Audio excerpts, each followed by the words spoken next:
Hey everyone, I have some very exciting news that I want to share with you. I started a game project probably a year ago. If you follow me on other social media platforms, you have seen me posting about it over time. That's become more and more frequent as the game has started to come together. And I started a crowdfunding campaign a little while ago. And the news is that has totally funded, which is really, really awesome. What does that mean for this channel? Where am I headed? What can you expect? All of that, as well as taking a look at the game itself. That's what we're covering in today's video. Thanks to all of my backers, in particular, Gumroad came in and funded pretty much the whole thing, which was really, really cool. Big thanks to them. They didn't have any stipulations. They pretty much just said, here is your game, it's funded, which was a very exciting message to get, obviously, and they are just in support of indie game development. Again, no strings attached. They just wanted to fund the project, which is very awesome. And of course, all of the other backers, you can head to scrapconomy.com if you want to take a look at the tiers. They'll still be up for another 30 days or so. I was expecting people, maybe the occasional person to support the $12 or the $5 tier, but I've been really surprised that the majority of people, especially the early backers, all chose to back me at the highest tier, which is a tier where you get your likeness as an NPC in the game. But what is the game? Why am I building a game? If you follow my channel, I've been a bit sporadic in my posting. I start with Blender tutorials, and then there was a time where I got into Unreal Engine tutorials for just a little bit.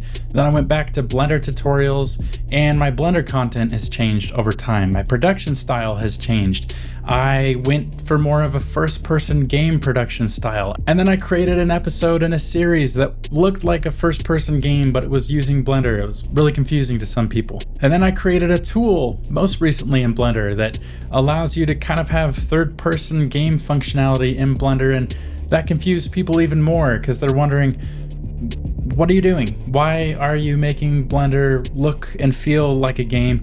And that's because I have been trying to actually make a game, but I want to use Blender because the vast majority of my experience in 3D has been using Blender. I've used it over half my life since I was like 15 years old. So to finally make my game, I'm leaning into what I already know. I'm using Blender to create environments and get the Godot game engine to talk to Blender to make those environments playable. I do this through an add-on I made. You just assign what functionality this object has, and it has that same functionality in the game. Like, this is a physics object. So in the game, it lets me throw it. There's absolutely no importing or exporting. You just drag the blend file into Godot. Godot runs through my automated script and you can start playing. Granted, I'm simplifying it a bit for this explanation. I built a lot in Godot too, like the menus and other unique functionality, but my goal has been to keep as much as I possibly can in Blender. Every major position that I've held at any company, I've been using Blender, and I've kind of become the Blender guy in those companies and in my roles. So it makes sense. If I'm gonna create an indie game, indie games are all about being scrappy and making the most out of what you have. And what I have is a lot of experience using Blender. So it makes sense for me to try to lean into that. So as I create my game, I am creating it in Blender. This is my development level in Blender. Development levels are just here to test out game mechanics. They're not here to look pretty, so none of this looks pretty. It's just to test out a few mechanics. And when I say I'm making this in Blender, I don't mean I'm just creating the props and the environments and I'm exporting them into Godot. I mean, I am building my game in Blender, and the last step is to bring it over to Godot, where there's a bunch of custom scripts that run through all of the information and build out the functionality. But I am building this in Blender. So what do I mean? In Blender, there are three things we need before our game is ready. We need the mesh, we need the textures or material, and we need the functionality. So let's take a look at Suzanne here, for example. We have the mesh, it's Suzanne. We have a material, there's no textures, it's just a red base color that's kind of glossy. Let's make it a little bit more rough. So that's the mesh and the material, but what about the functionality? Well, in Blender, we have object properties, and if you scroll down, we have this tab called custom properties right there. And by default, By default, all of this will be blank. So you would come over here, you would create a new custom property, and you could start editing that. So let's change this to object type. And we'll change this to a string, which means we'll type in what kind of object type this is. So let's type in physics. So that is identifying this monkey head as a physics object. But how did I know to type this in? And what do I mean it's identifying it as a physics object? What's actually happening? Well, this is where my automation comes in handy. I am making up custom properties like object type, physics, and what happens, this blend file right here is saved within my file directory for my game. Okay, that was really frustrating. I just recorded a bunch of stuff, and in the edit, I realized that as soon as I jumped into Godot, things got really laggy and it wasn't capturing my video anymore or my screen capture. So I've got to go back. But that's good, you know, second time is usually more rehearsed and a little bit better. But my frame rate is now dropped down to 30 frames per second. I didn't cap it, and my game, you know, it was just not letting me screen record. So things might be a little bit choppy at 30 frames per second, but hopefully you can still see what's going on. So I was talking about how I save my blend file in the file directory within my game structure, my game folder, and that shows up in Godot. This is just functionality you get when you use Godot, because Godot talks really well to Blender. They really like each other, so they talk well and communicate. So we have our blend file here, and every time I make a change in Blender and save it, it will update and reload this into Godot. So this is my test level, my development level that you saw in Blender. And if I press F6, we can actually start to play this. And as you can see, we are in. Here's the Suzanne object that I was showing you earlier. And because it has a physics custom property set up as a physics object, we can pick it up, we can walk around with it, and we can press left mouse button to throw it. And that's going to trigger our little AI robot here that's searching for us. That's part of the game functionality I might talk about. But we have all kinds of custom properties in my scene. I have custom properties for doors. As you can see here, it adds that functionality. It opens both ways. It even plays a little sound depending on the material of the door. This one's metal, so it's a little bit different than the wood. And again, this is a development level, so yeah, I'm missing things like walls. It's just to test the doors. This isn't how the game is going to look. I have a glass window. When I throw a physics object at it, it shatters. I have animated objects that animate perpetually or forever in my scene. I have this bed. It's just a cube. Use your imagination, where I could choose to sleep. Maybe I sleep for 3 hours.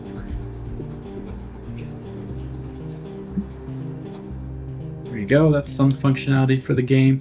I have other animations that start and end on a switch. When I click that, it stops it. This switch is a little bit different. It just goes through one cycle of the animation and then it reverses it on the next click. There you go. What else? I have this save kiosk. When I look at it, it turns on the emissive map in Godot, and I can use this and I can save my game. So that game menu, this one here, is something I built in Godot, but the custom property that this is a save kiosk, that's something I identified in Blender. So the script is doing things automatically in Godot, but I'm just choosing and building my game or building my level in Blender and trying to keep as much of that as I can in Blender. This is an NPC. It looks at the blend file for this NPC. It looks at what camera is parented to the armature to see what camera we go into when we start dialogue with this character. There, it's looking at what voice to use as it speaks. It's looking at what this NPC's name is, what the script is, you know, what kind of functionality we have. Maybe I give this NPC an object and he fulfills one of our objectives in a quest, or maybe he gives something to us as a reward. This is all something that would be identified in Godot as part of my scripting, but I'm assigning the properties, the custom properties, through my add-on in Blender. Another kind of creepy thing this NPC does, oops, close my menu, is his head tracks where I'm standing because it knows which bone is the head bone in Blender. And if I ran all the way over here, outside of his detection zone, he stops looking at me. But as we walk closer, he recognizes we're standing there. That's kind of creepy. So I'm not going to get into, big game picture right now, talking about what the game is about. I just wanted to show you some of that functionality. To finish this off, let's go over here to the car. And this car body in Blender is assigned a custom property as car, object type car. The wheels are children of that object, and the naming convention for the wheels identify which one's the front wheel, the front left wheel, the back left wheel, things like that. There are also spotlights parented to this car body in Blender, where when I get in the car, the spotlights turn on. When I get out, they slowly fade off. And I can actually drive this car. All of the functionality is identified in Blender. Things like the braking power, the wheel friction, things like that. I even have materials for footstep sounds. So as I step on these different surfaces, hopefully you can hear, you will be able to hear, different footstep sounds.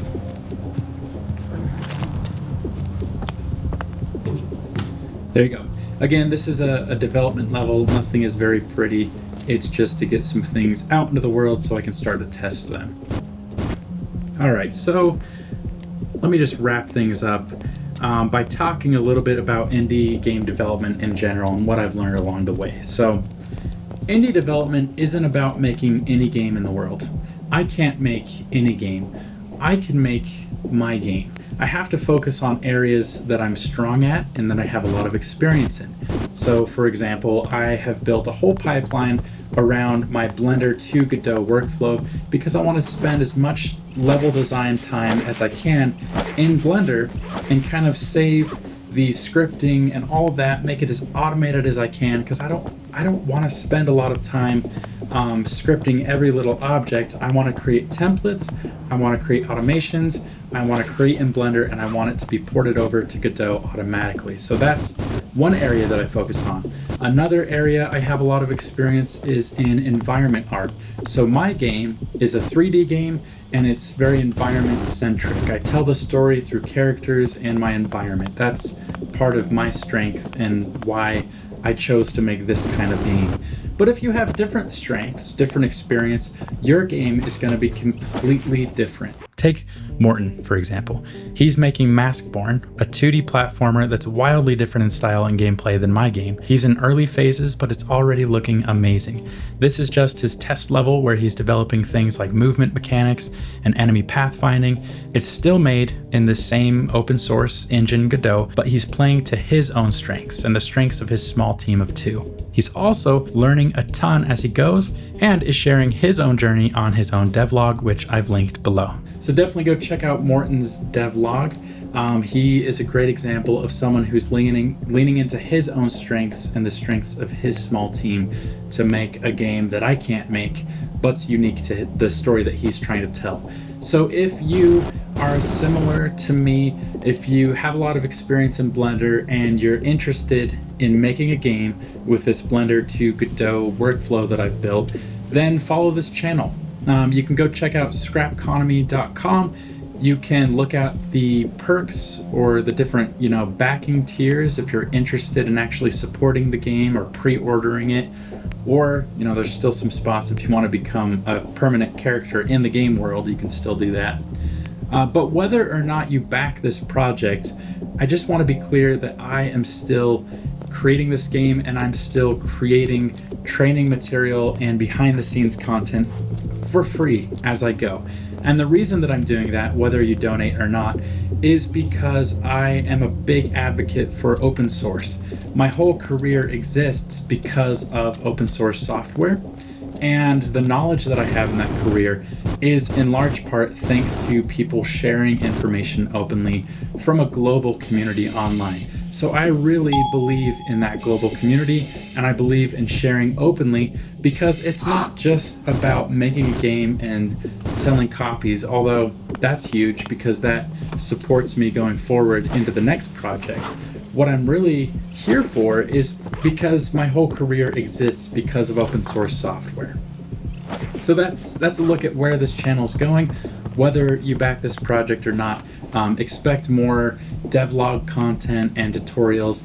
And again, I kind of started talking about how my channel existed first just doing Blender tutorials, and I've kind of tried all these different things, and I apologize for that. It's given some people whiplash, but I'm just figuring things out just like anybody else, and it's taken me time to land where we are now, where I'm making, you know, my own indie game, and this is where I feel like I have the most to contribute. It's taking a lot of different disciplines that I've developed over a lifetime of using 3D software and being an artist and a developer, and it's a unique challenge where it's putting all these different disciplines into one neat package where I can create this game for everybody. So that's why I've landed here. That's what you can expect going forward on this channel.